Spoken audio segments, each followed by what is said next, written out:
Ladies and gentlemen, welcome to the main event.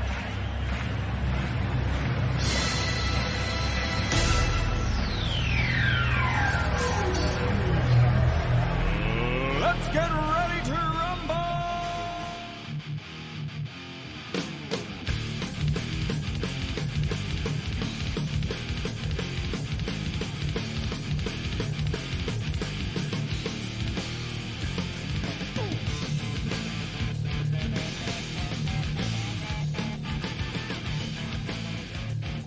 And that's right, everybody. Welcome back once again to another edition of the Best Seat in the House podcast. As always, I'm your host, Rob Kramer, joined by my co-host, Daniel Bobo Curlin. Hey, Dan, how you doing today, buddy? I'm doing good. I'm doing good. The little bit in this weird time of year, sports-wise, where you got literally nothing going on because you got during the two off days of the All-Star break, one of those weird times of year. Yeah, and I hate now that they don't bring back in the day, if you remember, there used to be, obviously you knew Monday was the home run derby, which we'll talk about in a couple of minutes. Tuesday is the All-Star game. And then Wednesday was the universal day off for everybody. Back in the day, they used to have teams come back on that Thursday. Now, it wouldn't be a full slate of games, out of the potential of 15 games or whatever that could happen that day. There'd probably only be about 4 or 5, but at least there'd be something, So, what do you think about that, Dan? Do you like that they give the guys an extra day off now, or would you rather, at least have something to watch on Thursday night? Yeah, I'd rather have something to watch on Thursday night. Oh, also, I gotta say, I kind of miss when they used to have like the minor leagues used to have their All-Star games going on a Wednesday. I kind of miss Yeah, that. me too. Yeah, you're right about Yeah. that. When was the minor league All-Star game this year? I don't even know. They don't do that anymore. They don't do an All-Star game. They just do the Futures game on the All-Star Sunday. Oh, that's it now? Oh, that's terrible. Yeah. They used to have all the different levels of minor leagues had their All-Star game. I remember in 2014, I myself attended the. Well, this is back when the Cyclones used to be a short season league. They used to be a low. These when the Brooklyn Cyclones were a short season. I guess you could say low A, short season low A. They once had that minor leagues in that league. They had their All-Star game in that one year. It was in Brooklyn. I went to it once. Yeah, that's a shame that they stopped doing that. What does that all go back to COVID? No, I don't know. They just stopped it when they restructured the minor league. What happened? Which by the way, really they only did because of COVID. That happened in 2021, and COVID was their excuse to start getting rid of a whole bunch of these teams. That's why I'll say it now, and I've been saying it for the last couple of years. The final year of real baseball, like me and you knew it when we were growing up, was 2019. Whatever garbage they're throwing at us now is not real baseball. They've got, which by the way, and obviously a lot of the things that guys like me and you have gripes with, the extra runner in or the free runner in extra innings that they started putting on, the ghost runner, the Manfred runner, whatever you want to call it. The DH in the National League has completely watered down the game. Just a whole bunch of garbage like that. And now, too, obviously them watering down the minor leagues like we talked about, they contracted a whole bunch of minor league teams to cap it, I believe, at about 120, whatever it was. But, there's 30 teams in baseball. Each team has 4 or 5 minor league teams. There's going to be a lot of them. It's ridiculous. Yeah, I know. It's unfortunately that happened. I'm lucky that the Cyclones are still around, and they moved it up to a higher level. They're now a high A ball, but I feel bad for some fan bases that kind of lost their minor league team and stuff. You kind of feel bad for that. Yeah, a lot of them. Even the Staten Island Yankees. The Staten Island Yankees were one of those teams that ended up getting contracted, and that was just a joke. The Staten Island Yankees were a staple around here. Everybody knew. Just like the same thing with the Met fans loving to see their young kids coming up through the pipeline in Brooklyn. Yankee fans loved going to Staten Island and seeing their kids play. The baby bombers over there, and now you don't get a chance to see that anymore. Well, at least not in the New York area. You have to go down to their minor league teams. Yeah, exactly. They moved. They decided to when they I don't know, for some reason when it got contracted, and they decided to have it. The most of the teams in low A were moved up to high A. They decided to move their high A affiliate to I think Hudson Valley, the Yankees decided to do, and that stadium was literally abandoned for a year, and now they've got a non. I think there's a non-affiliated team using that stadium now. Yeah, I think they're playing independent ball with Yeah. the Ferry Hawks. I want to say is the name, or something weird like that, right? Yep, that they are. I think they're in the same. Yeah, they're in the same league as the Long Island Ducks. I went to a game there once. I went there once, and I was surprised how quickly they were able to get that stadium up and running, because I saw the years it was abandoned from 2020 to 2021. It looked like that there was some pictures on the internet, and that stadium looked like it was in rough shape, and somehow they got everything up and running, and that stadium is I haven't quite seen how well they're doing, but I went, but I did go to a game there, and it looked like they managed to get that stadium ready to be used again. Yeah, that was a really nice stadium too. I know I was there years and years ago, maybe in 2005, 2006, something like that, and it really was great back then. I really enjoyed it. So it's a shame that the Yankees and Major League Baseball did that to them, but hey, I'm just glad to see, like you said, that they're still going, and the stadium has not fallen into complete disrepair, and that they're still an active franchise over there, albeit not affiliated to the Yankees any longer. But Yep, exactly. Yeah, what are you gonna say? I actually saw the last thing, sort of the last thing as an affiliated team. It was when they had that, as we know, that was in the same, back then it was the same low A ball, the same league as the Cyclones. That year, the All-Star game in that league took place in that stadium, and I went to it. Very cool. Very cool, Dan.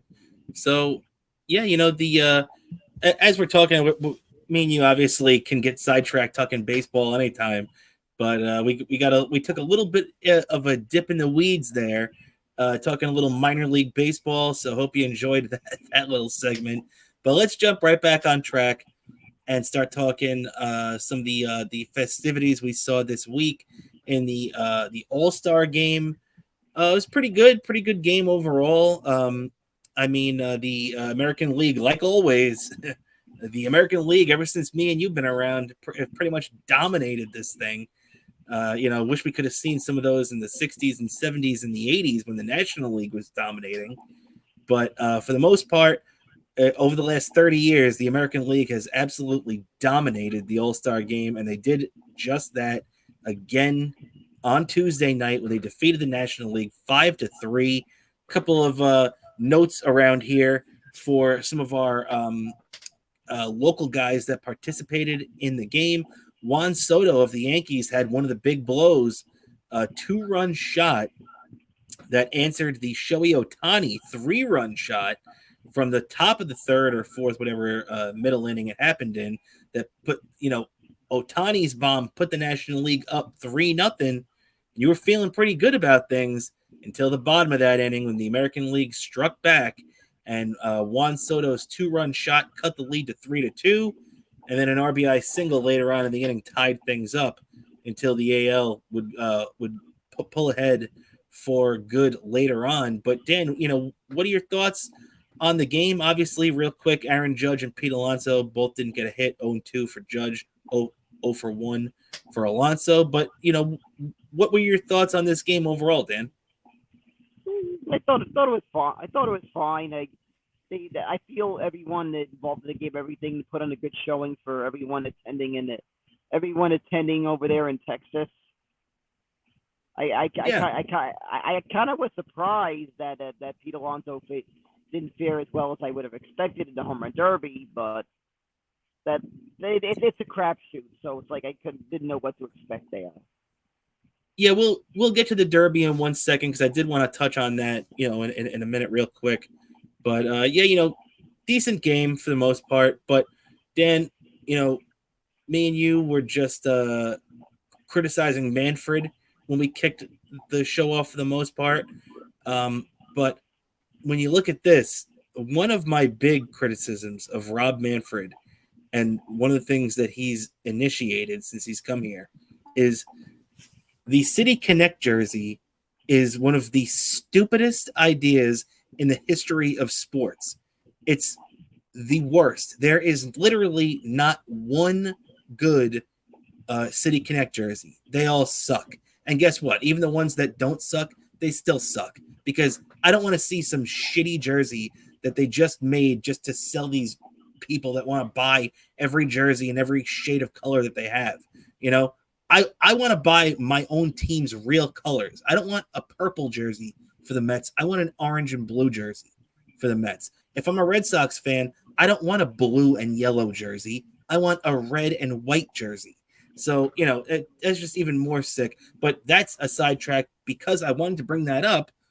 I hate the City Connect jerseys, but you know what I hate even more than that, Dan? The all-star uniforms that they made these guys wear this week. These jerseys, not only are they ugly and they suck, you look at the all-star uniforms overall, one of the things I used to love about the all-star game was seeing your team, the guy that's representing your team, wear your team's jersey in that game. Literally representing your team, showing Pete Alonso wearing the pinstripe Mets jersey with the blue Met hat.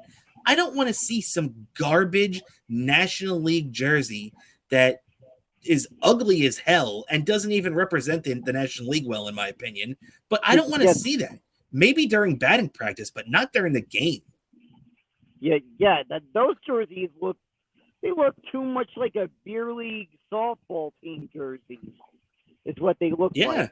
And the worst part, it confused my grandmother like 1 year that she didn't know if there was any Met players that made the All-Star game.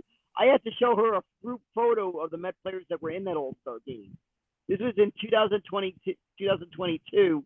I had to show her this group picture that had it was the All-Stars that year was Pete Alonso, Jeff McNeil, Sterling Marte, and Edwin Diaz. I had to show her that picture because she was confused of all the uniforms and couldn't.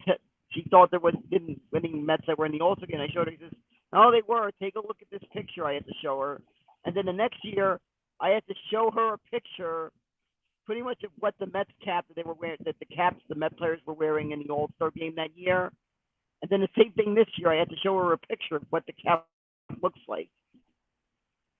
Yeah, and it stinks, man. So you agree with me. You miss the days of players wearing their own jerseys in the All-Star game, right? Yeah. And the other thing, even the hat design, I think couldn't they have at least gone. The other thing, I think they should just stick with the jerseys and maybe they could do the hat design, but still keep the hat design the team colors. Like they could keep the Mets hat like the hat the Mets players were wearing, orange and blue. But if they wanted to, they could have incorporated some kind of Texas design, but keep it the design the team colors. Yeah, I mean, look, to be honest, I just rather see the regular Met hat or just the whatever hat, the hat of the real team hat. I don't want to see some stupid all-star hat. But look, I agree with you that if you're at least going to do that, at least make it the colors of the team the guys play for.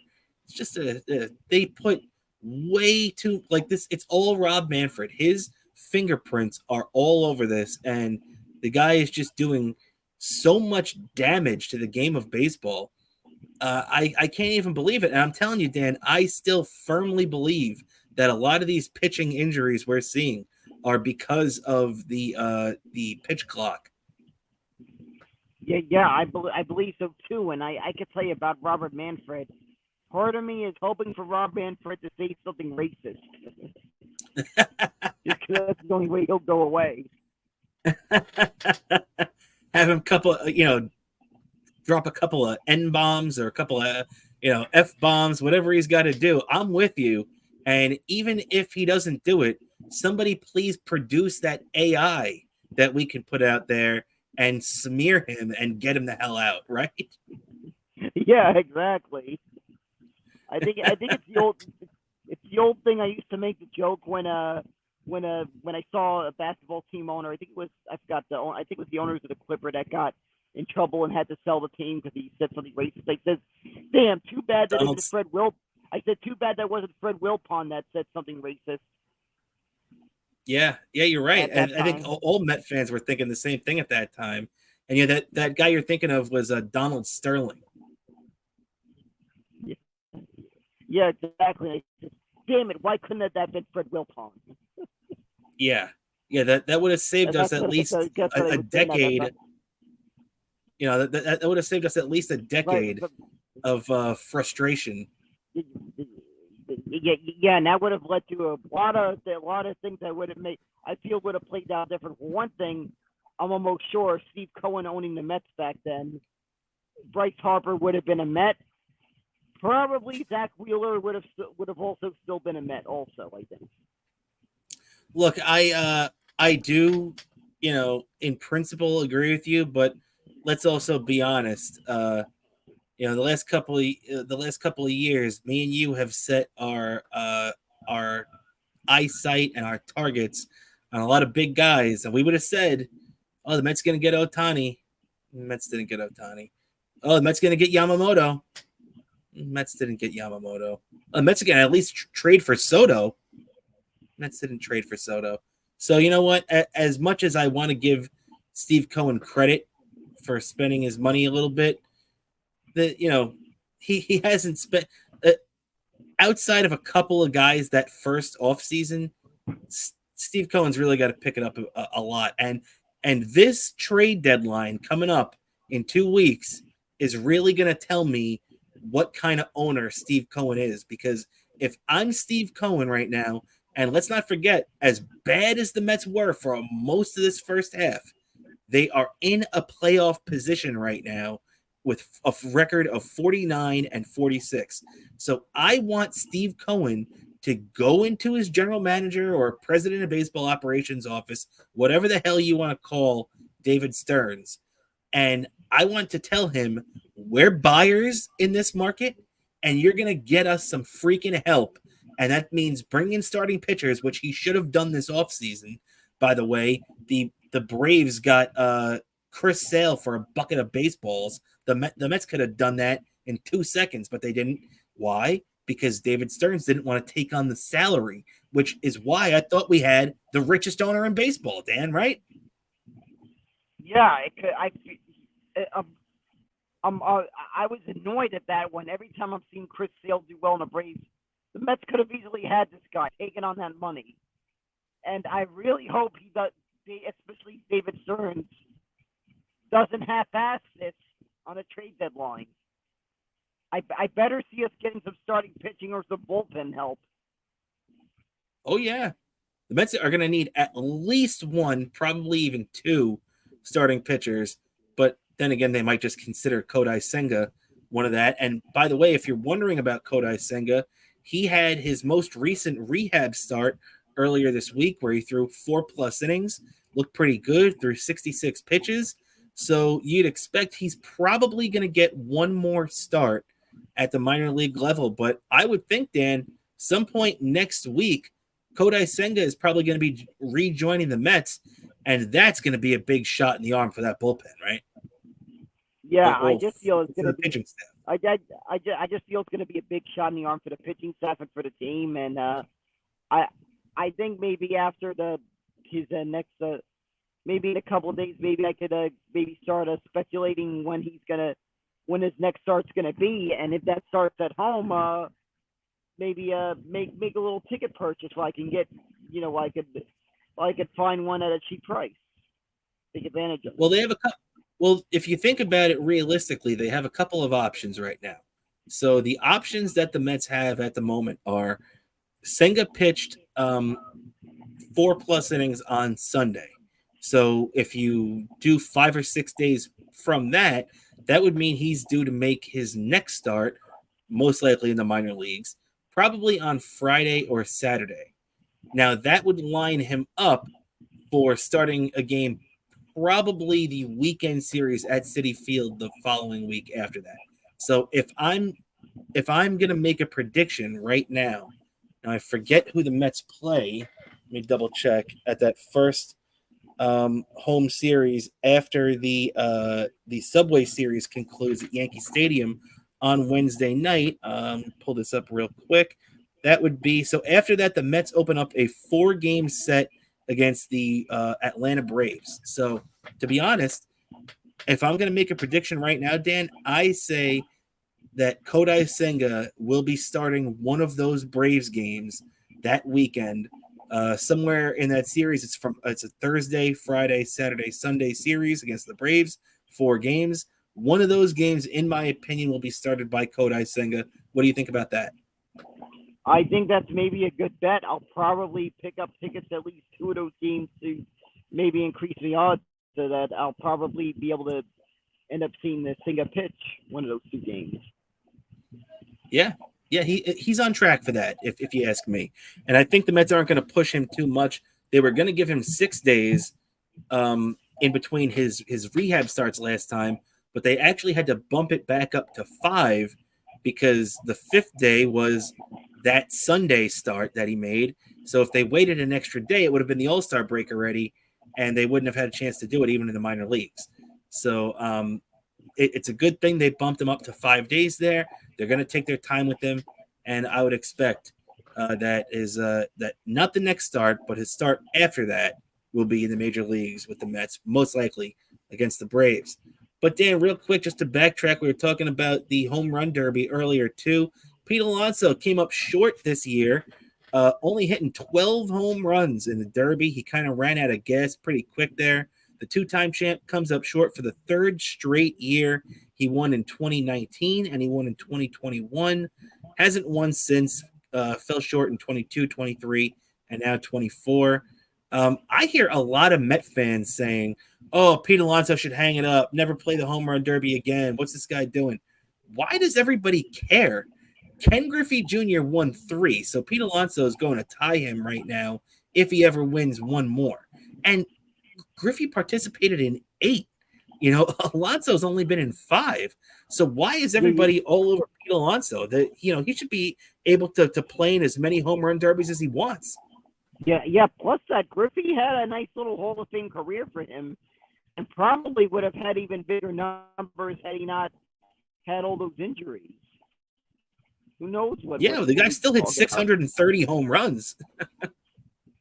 Even with all those injuries that happened in the second half of his career. Yeah. No doubt about it, Dan. And it shows to me that people just want something to bitch about. Pete Alonso is the type of guy that you want on your team. Pete Alonso, is a guy that lives and dies for the team. Whenever there's something big going on in the team, whenever there's a celebration happening, Pete Alonso is right in the middle of it. Pete Alonso is supporting his teammates and getting supported by his teammates. And this is a guy that you want to have in your team. Is he the superstar that's going to carry you to a World Series championship by himself? No, probably not. But Pete Alonso is a damn good player, one of the best power hitting guys in baseball, and an invaluable part of this Mets team. You know what I mean? Yeah, he's kind of the star player you want on your team. Yeah, no doubt about it, man. Yeah, the guy you want on your team. I've been very supportive of him. I've seen this guy rise up and back then. So I got I sort of got to see him in the beginnings of his professional baseball career. Yeah, yeah, it's true. It's true, man. So Yeah, now, and then I also have the question. Also, I have questions. Also, I do got to say about the All Star game. I wish I could only hear what I heard during the national anthem. oh, Dan, you're breaking up a lot right now. But what did you say about the national anthem? I wish I could honestly hear what I heard during the home run derby during the national anthem. Yes, yes, that was terrible. I don't even know who that woman was that sung that, but that was one of the worst renditions of the Star Spangled Banner I've ever heard in my life. And I guess too, you got to give her a little credit. After it, she came out the next day saying that she was very, very drunk and that she has a problem and that she's going into alcohol treatment program after this. So, I don't even know who she is, but I hope she gets right, because that was not good, and that could not be good for her career. Singing the national anthem, which is one of the easiest songs to sing. Well, I mean, I guess it's not. It's a tough song to sing, but if you're an actual singer, you shouldn't really have that big of a problem with it, Yeah, exactly. I was like, what the heck? I think my ears blood seeing that. I can't recall. I can't recall the worst thing I heard. All right, what are they gonna do next? Have Roland sing the national anthem? Or maybe they could break out Roseanne Barr singing it again. Remember that? Oh my god! I don't know. I was maybe too young to notice that she did that, but when I heard she did that, I was like, they actually brought her.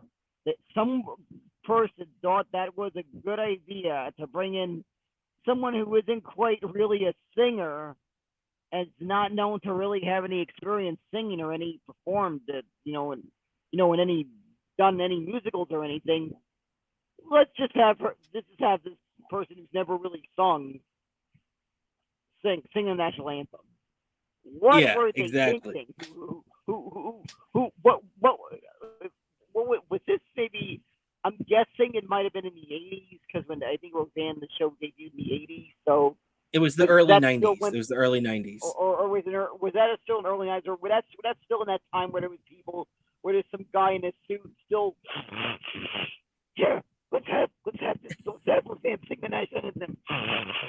Yeah, I think this is a great idea. Right, give her a call right now. Is that what that executive was thinking? Who thought of that idea? Whoever owned that team, where yeah.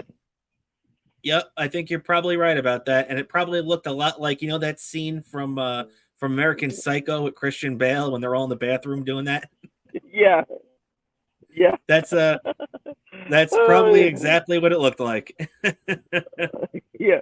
The crazy part about that movie, I joked about it, but if this show ever had business cards, I would literally show up my business card similar to that scene in American Psycho, and getting the business card that same kind of printing, same kind of color and everything. Same specs as his business card. Yeah, exactly.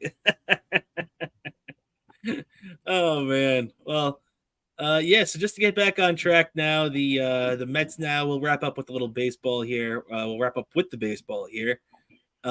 As the Mets now, they're returning to play this Friday.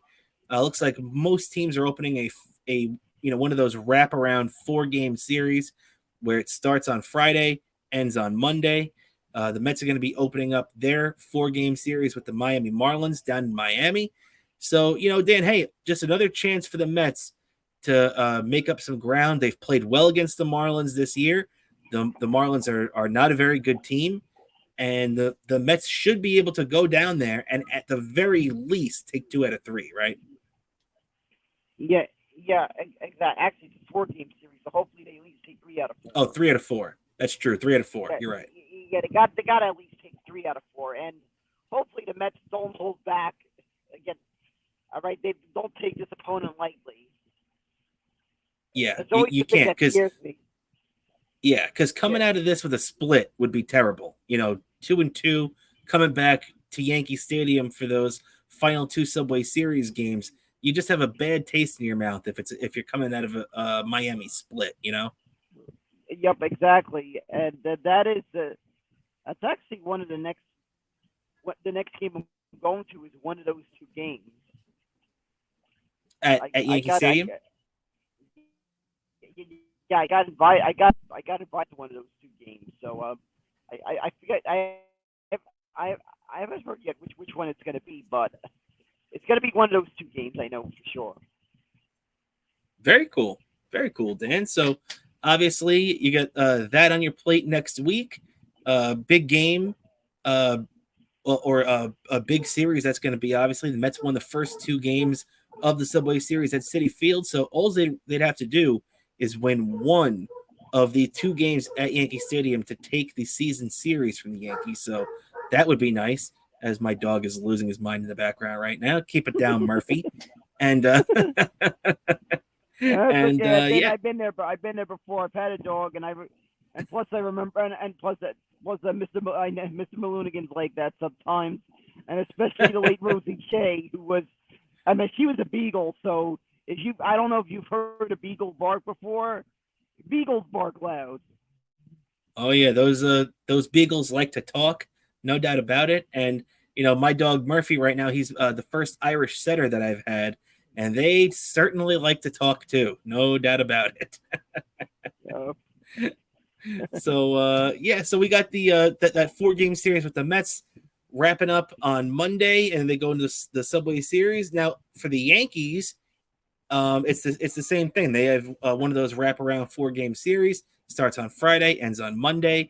The Yankees will also be in Florida, but a little more north and on the West Coast, as the Yankees are taking on the Tampa Bay Rays in a big series for them, no doubt about it. The Rays have been me and you discussed them on a recent show. They're kind of a middling team. They're right around 500, so they're not buried by any means, especially with this 3rd wild card. So they still, with a nice little run here in the second half, can get themselves back into the playoff hunt. But, they always give the Yankees a hard time. And that's why with this 4-game series now, me and you discussed going into the All-Star break that the Yankees had to do some damage in Baltimore. And the Yankees were this close from a 3-game sweep in Baltimore to go into the All-Star break tied for first place. Now, Clay Holmes, unfortunately for them, their closer, had some different ideas at the end of that game. He blew the game on Sunday. Yankees would end up losing 6-5. And so they sit 2 games back in the AL East, but they did win the first 2 games of that series. So they put that series in their back pocket. And the Yankees have to do the same thing now, Dan, right? They took care of business in Baltimore. Now it's time to take care of business against Tampa Bay, right? Yeah, exactly. And I think if I'm correct, I think that series is in the Bronx. You might be wrong about that series being in Tampa. Let me double check. But yeah, because I recall a Yankee fan I know going to one of those games. Oh, it's possible. It's possible. Let me see. And Dan, you are correct. Yes, it is in the Bronx. So my bad there. But either way, the fact still remains. And now it is even more vital for the Yankees. If they were on the road against Tampa Bay and, if they split 2-2, it would suck and you'd be disappointed as a Yankee fan.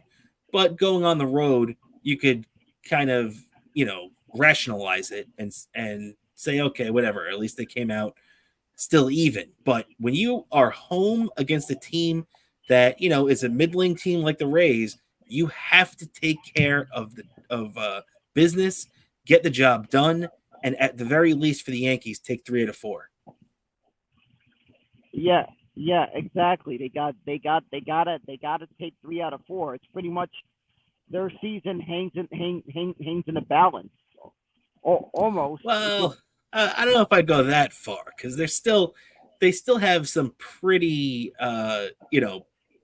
decent padding in the wild card standings and everything. So it's not like the Mets. If the Mets go into Florida and they drop 3 out of 4, then that becomes a problem. But the Yankees, they could still afford a little bit, but I see what you're saying though. Yeah. I feel like this could be a big. This series is a big momentum swinger, depending what they do in the series. I totally agree with you about the momentum too, because now that's one thing as Met fans too. If we sit back and even if the Mets go out and split with the Marlins this weekend down in Florida, it would be disappointing. But if we're keeping our eyes on that Yankee series and the Yankees drop 3 out of 4 or even split 2-2 with Tampa Bay, depending on how that looks, I'd feel pretty confident going into Yankee Stadium with the Mets trying to at least grab one of those games. What do you think, Dan? Yeah, I kind of agree the same thing. The Mets going in the.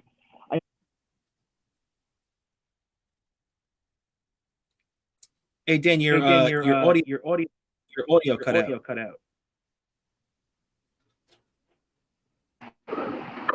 I can't hear you. I can hear you now. Can you hear me? Ooh. Dan, I can't hear you. Why don't you jump out and come back in? All right. Sorry about that, ladies and gentlemen. A little technical difficulties there with my partner. And hold on a second. You there, Bo? I can hear you. You're able to hear me? Okay, perfect. I can hear you now too. Perfect. But yeah, all right. So yeah.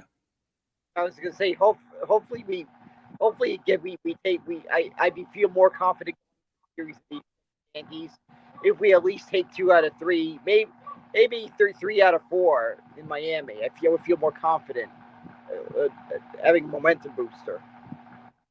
Yeah, it's true. It goes both ways. If the Mets take 3 out of 4 from the Marlins, then me and you are going to be feeling pretty confident going in to that 2-game set at Yankee Stadium.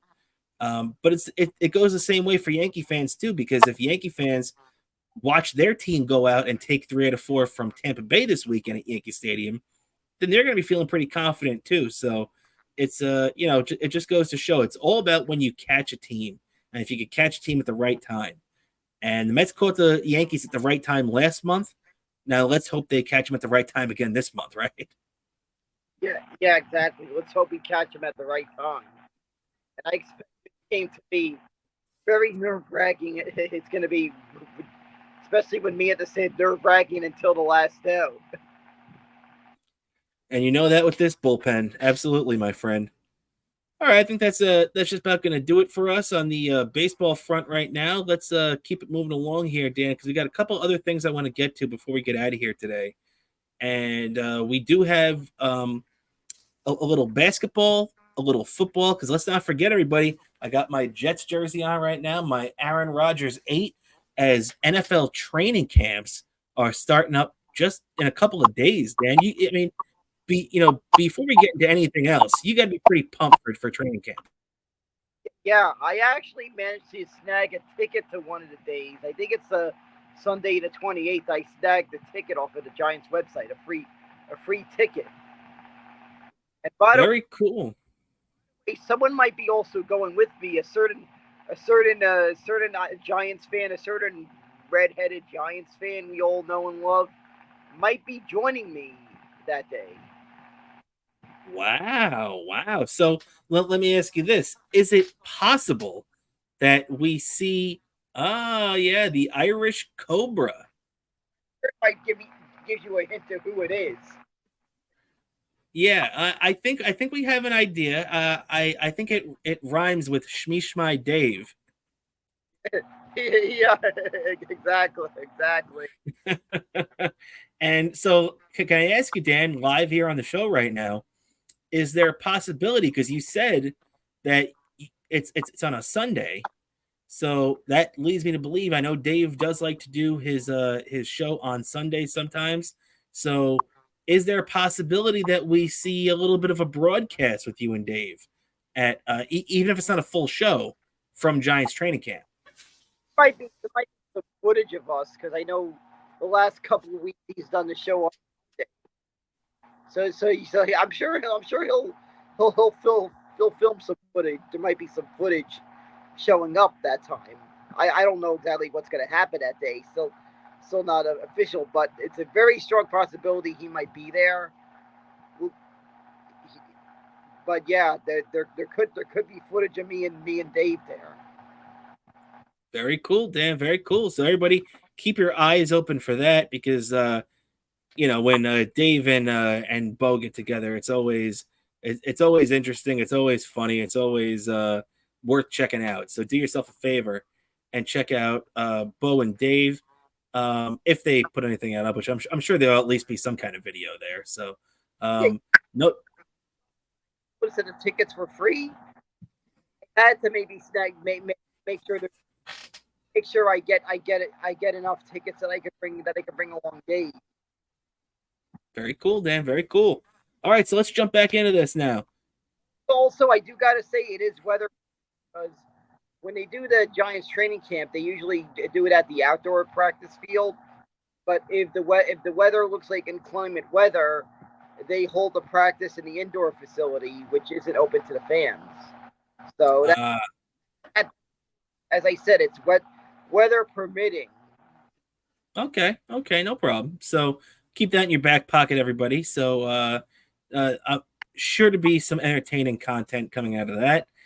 And speaking of entertaining, Dan, let's turn our attention to the New York Knickerbockers right now. As in July, you usually don't get a lot of Knicks talk, unless you're watching Knicks Muse on YouTube, which is great, by the way. If you're a Knicks fan, check that dude out. Always puts out a lot of great content. But right now we have to talk some New York Knicks basketball because there really is something special going on with the Knicks right now, Dan. And it all starts from the top, not counting James Dolan, because we all know, especially he got himself embroiled in another little controversy that really doesn't even matter, but it was just enough to get his name mentioned by Adam Schefter again in some rights deal that he was not happy about with the NBA. So they published his emails from earlier this week. So I'm not talking about him. I'm talking about guys like Tom Thibodeau and the guys running the New York Knicks right now, Leon Rose specifically too. The position that they have put this team in, Dan, is phenomenal. Phenomenal. Just think back to a couple of years ago, 2020, 2021, and the decade and a half or 2 full decades prior to that, how bad this team was outside of maybe 1 or 2 years during the Carmelo Anthony era. Other than that, it's been garbage for 2+ decades, Dan. And this guy, Leon Rose, has come in and has turned this team around I can't even put it into words. He has done it so spectacularly, I guess is the best word. Because one of the things that sucked about this offseason so far, me and you discussed it on the show a couple of weeks ago, is that the Knicks ended up losing one of their key players, Isaiah Hartenstein. Now, the fact is that the Knicks offered him and could only offer him a 4-year, $72 million contract. Great money. But you can't blame the kid because this is his chance to get paid. And he had another team offering him 3 years, $87 million. So you can't blame him for taking a damn near $30 million a year contract. So, but this is another kid, Isaiah Hartenstein, that the Knicks turned into a great player. He went from this diamond in the rough that the Knicks found and cleared away all the dirt, cleared away all the crap around it, and turned that guy into an $87 million player. Say what you want, he's a bench player, this and that. That guy played big minutes for the Knicks this year and deep into the playoffs. So shout out to him and shout out to the Knicks coaching staff and guys like Leon Rose for finding him in the first place. But that leads me all to this story. So obviously we lost Hartenstein, and that sucks. They essentially replaced him, although not on the depth chart, but they essentially replaced him with Mikal Bridges from the Nets. They gave up 4 first-round picks. It was a whole bunch of this and that to get him over here. Well, they figured it out. They got it done, and Bridges and Nick now reuniting those guys that won the championship with Nova all those years ago with DiVincenzo and Brunson and Bridges and Josh Hart as well. Now we get to the final piece, and the final piece, Dan, not the final outside piece, but securing this, making sure this is for the long term. Jalen Brunson signs a 4-year, $156 million extension with the Knicks, where he leaves $113 million on the table, because if he had simply just waited one more year and waited to sign this extension next year, which would have been 100% his right to do, he could have been given a max contract for the NBA, and he would have been making damn near $50 million a season. Now he signs this 4-year, $156 million deal where he's still making really good money, obviously, $35 million a year or so, but he left $113 million on the table, which saves the Knicks about $15 million in cap room every year during the life of that contract. So, Dan, what Jalen Brunson has essentially done is given the Knicks the opportunity to add one more impact player every year, basically, or finagle themselves a way to facilitate an extra $15 million in budget, whether that be at the trade deadline, free agency in the offseason, or whichever way you want to use it, extensions, this and that. So just speak for a second about the selflessness of Jalen Brunson taking this contract now and being a team first guy for the Knicks, right? Yeah, I have to give a lot of credit to Brunson. He put this. This guy is like a team player. I can tell this guy wants to. He seems to be all in on wanting to get this team in this city a championship. The fan base that hasn't had a championship in years. There are so many Knicks fans who have never seen the Knicks win an NBA Finals, and he's committed to the cause. It's true. Me and you are both in that same age bracket, 35 to 45, somewhere around there. Me and you both fall in the middle of that. And neither of us have ever seen the Knicks win a championship. Even if you want to take it up to 50, most of those guys never saw the Knicks win a championship either. You have to be well over 50 to remember the Knicks winning their last championship in 1973. So you're damn right, Dan. This tortured fan base, which has only even made the finals twice since then, in 94 and 99, losing both times. This is something that us fans aren't used to. We're used to the Knicks going out and giving a 36-year-old Patrick Ewing a max contract 30 or 25 years ago, which prevented the Madison Square Garden as a company from retaining Mark Messier. They decided to go out there and give that max contract to Patrick Ewing instead all those years ago. So it's very interesting, Dan, when you look at what we saw, and I still am just shocked that a guy, especially in the NBA, most of these guys, and it's not just the NBA, it's all sports, but the NBA, the numbers are more insane than a lot of the rest of the leagues. But, you think most professional athletes are going to be out there to earn every single penny they possibly can. And for this guy to leave that money on the table, man, it really just makes me so excited to see what this Knicks team is this year, especially with maybe a healthy Julius Randle, and then bringing back OG Anunoby, and now this extension, and Bridges being added to the team. This is going to be a phenomenal year. And, let's end this Knicks talk real quick, Dan. I want to ask you this question, because I was surprised when I read this as well. If you had to take a guess what you thought the Knicks over under is this year for their win total, what would you think it is? I just feel it's going to be over. No, but over under what number? Like if you were Vegas and you had to make an over under on what you think the Knicks are going to win this year, what number would you put it at? It's going to be over 50 wins. Well, you're pretty much right on track, Dan. Because if it was me making it, I know it's splitting hairs here, only a game or two, but I probably would have said like 48, something like that. Because I mean, look, as good as we think the Knicks are going to be, sometimes things don't come to fruition until the playoffs start. You see, a lot of these great years, but the regular season sometimes can be a little bit of a drag sometimes. But you are along with Vegas, my friend, because they put the number at 51. 51. It's the Knicks' highest over-under number since the 90s. So, I mean, it's not just Knicks fans, and it's not just me and you getting excited about seeing this team. It looks like everybody pretty much sees the writing on the wall that the New York Knicks are going to be a big threat this year, even while still playing in the division of the NBA champion Boston Celtics. Yeah, exactly. I just feel right now this team it's championship or bust.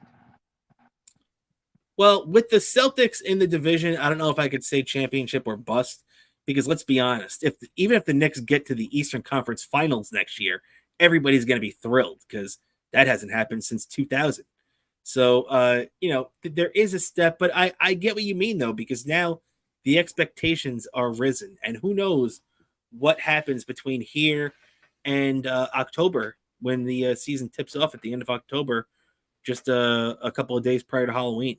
So that's real interesting right there, too. Now, a couple of quick notes on football training camps getting started and everything. Dan, what did you think about the Giants on Hard Knocks? Have you seen any of this so far? I really thought that a lot of the access that they gave was, I was kind of surprised because I heard the Giants didn't really want to give that much, but the cameras caught a lot of stuff, man, and I thought a lot of it was pretty compelling. Yeah, I just thought it was compelling seeing all the into it. I was even seeing what it was like going into the whole thing when they weren't able to retain a Saquon Barkley, seeing what that was like. I mean, you're seeing the disappointment.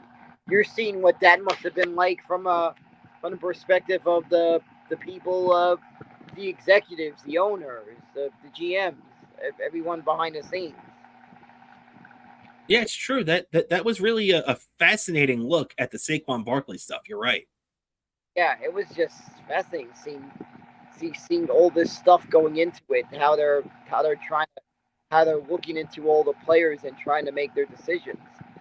I'm surprised they got all the footage they heard when I attended that New York Giants event, the New York Giants. It was in the night with legends. They one of the little panels they did. They had the GM was talking. And the coach was talking. Brian Daboll was talking a little bit about this when they were talking about the hard knocks about the filming this. They actually said they were nervous about having these cameras have access. He even said in the GM's office he was maybe intentionally playing copyrighted music to hopefully end up causing them to end up with footage they couldn't use. He jokingly said. Yeah, that was pretty funny. That was an interesting thought process by Coach Daboll too. But that's one thing too, that even last year when the Jets were on Hard Knocks, I was kind of thinking the same thing. I didn't want to see the cameras capturing too much stuff that we didn't want on film, but the one thing I do have to say that I didn't know until last year is that NFL Films pretty much runs the whole thing, and especially the filming process is all done by NFL Films. So NFL Films is not going to do anything to make these teams look bad. You know what I mean?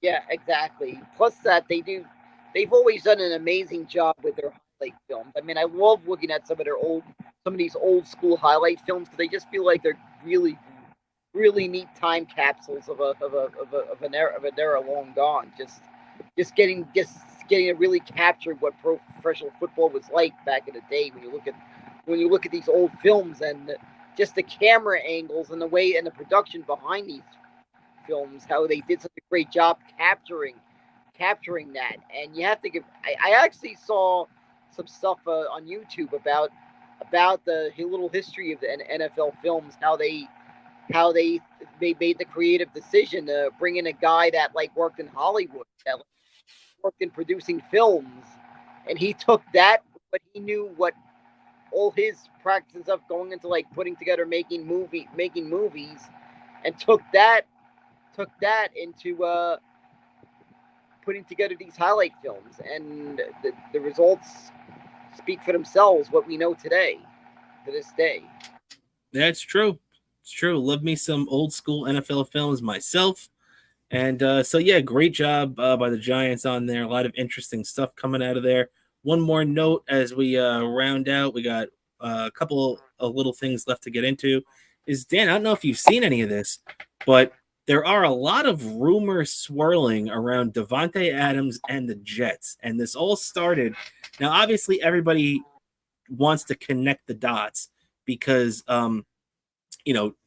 Davante Adams and and obviously the Jets quarterback Aaron Rodgers both had their best years in Green Bay with the Packers, and now we see that he's in Vegas right now with the Raiders, as he's been for the last couple of years, and he personally went out and backed their new head coach Antonio Pierce last year while he was the interim head coach after Josh McDaniel got fired. So Davante Adams, in my opinion, still has a lot on his plate in Vegas, and even his agents came out and said Davante's a Raider. He's not going anywhere. He's happy with the Raiders right now. Now, I even saw Boomer Esiason come out, who, one thing you'll know about Boomer is that he usually doesn't open his mouth unless he knows something. So I was kind of surprised to hear him say this too, but Boomer was saying that he has some kind of word that a deal will be going down with Davante Adams and the Jets possibly in August. But to me, I don't really see that happening. Even though I'd love to have Davante Adams on the Jets, to me, Dan, it seems more likely that would be an in-season trade deadline move, because the Raiders had more wins than the Jets last year. Why would the Raiders be thinking to themselves that they want to, pretty much give up on this season for all intents and purposes? So I don't see them trading Adams before the start of the season. But if they start off bad and, maybe at the trade deadline, they're like 3-6 or 2-7, I could see that deal happening, but probably not before that. What do you think about that, Dan? I feel like they would be more of a fine. I feel like it isn't really anything that Jet fans need to be hitting the refresh button on social media over. Not yet, at least. Not yet, because it makes no sense. Why would the Raiders give up on their season for a brand new head coach in August before they even kick it off? You know what I mean? It makes no sense.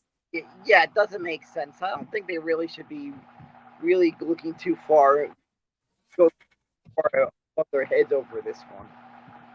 Yeah, but I'm telling you this right now, though, Dan. If the Raiders are 3-6 or 2-7 at the trade deadline, and the Jets are in the playoff hunt, and they look like you'd expect them to look with Aaron Rodgers as the quarterback, and he's healthy and everything, I think Davante Adams will be a Jet, because it's not going to cost much. It'll probably only cost like a 3rd and 4th round pick or something like that at the deadline to get him. And his contract becomes very, very manageable after this year, where it's not a lot of guaranteed money, and he can pretty much be cut at any time. And let's be honest, if the Raiders, it makes sense for the Raiders to go for it this year. If they stink midseason and Aiden O'Connell is proven not to be a good quarterback, and they just look like a disaster, then they know that they're gonna have to tear it down and draft a quarterback next season. High in the draft. So I think they know that everything's on the line this year in these first 10 games or so. But if it falls apart, they're going to start trading guys, and Devontae Adams to the Jets is probably going to be one of the quickest ones. You know what I mean? Yeah, exactly. I just have a feeling it's going to be. I don't think we'll go too far into it now, but coming to trading deadline, depending how the Raiders do and depending where the Jets are, you might need to keep a good eye out on this one. Yeah, no doubt about it, Dan. All right, and last thing before we get out of here today, Dan, over the weekend, we saw that the Rangers signed their restricted free agent defenseman, young Braden Schneider, to a 2-year, $2.2 million cap hit per year. So it was 4.4 overall, but 2.2 per year, which is pretty good for a guy like him that's come in, former first-round pick, and has played very well so far. Their only unsigned player left is Ryan Lindgren. So, Dan, what you think about this contract? Because it was vital to get this thing done and to get it as far away from $3 million per year as possible. Well, good job on Chris Drury, and probably one of the few things he did well this offseason. That's been very slow off season that I'm hoping picks up soon, and hopefully the decision pretty quick on Ryan Lindgren. Yeah, well, Dan, you mentioned that you hope it picks up pretty soon, and I'm with you. But unfortunately, I think the only way it's going to pick up is if the Rangers trade Jacob Trouba, and I don't know if that's happening right now. Otherwise, before we even talk about that real quick, if you had to give an off-season grade to the Rangers right now, what would it be?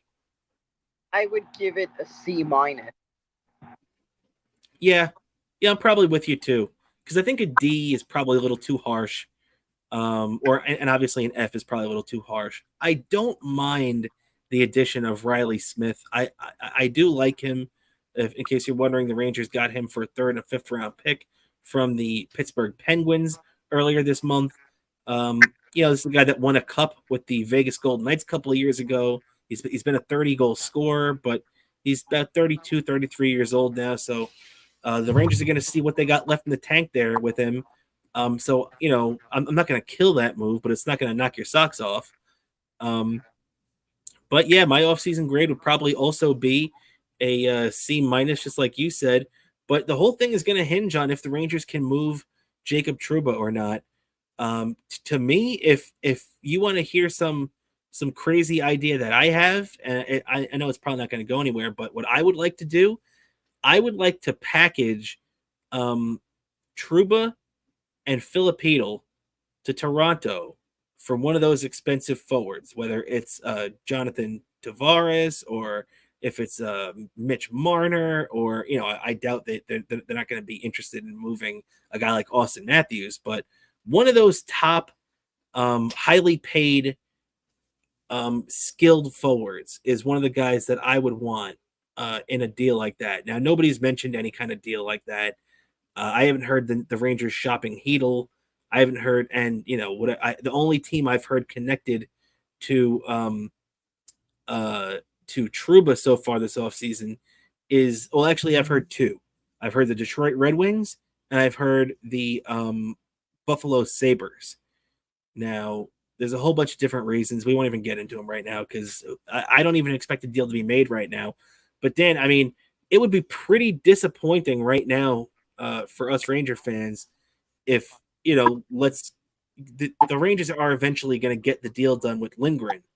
But it'd be pretty disappointing if the only major addition we have to this team is, Riley Smith going into the regular season, Yeah, I would be very disappointed, and I'm hoping out figure out a deal, and I would definitely take that deal. Probably packaging Trouba and Hedl for probably bringing back a player like Tavares. I would take that deal in a heartbeat. Yeah, me too, Dan. So it's going to be real interesting to see how this plays out. I don't expect any major moves, but we'll keep our fingers crossed on that. And with that, Dan, I think that's going to do it for us today. Before we get out of here, do you have anything you'd like to plug for yourself? Sure, I gotta plug my YouTube account. One word, Daniel Bobo Curlin. You Patreon subscribers, 2 weeks early access to my YouTube videos, plus the trackside minutes I do on the Patreon. Also, you can follow me on Twitter, Bobo103 NYC, and Instagram. And both Instagram and Threads, I use the same username, Bobo718DK. Same username on Instagram, same username I use on Threads. You can follow me on there, and there's all the places you could follow. You could follow me on for all your Bobo content, and even sometimes some show content. That's right. So make sure to check out Bo there. All his great stuff that he has. Don't forget to check me out on my my X account at Kramer NY. Don't forget to check us out on X as well for the show at BSith_podcast. We're also on Twitch. We're also on Kick. So you can find us there, and also Instagram at Best Seat in the House Podcast. So thank you so much for everybody tuning in once again to another edition of the Best Seat in the House Podcast. As always, I'm your host, Rob Kramer, with my co-host, Daniel Bobo Curlin. I will catch you next week, everybody. Thanks for tuning in. Thing.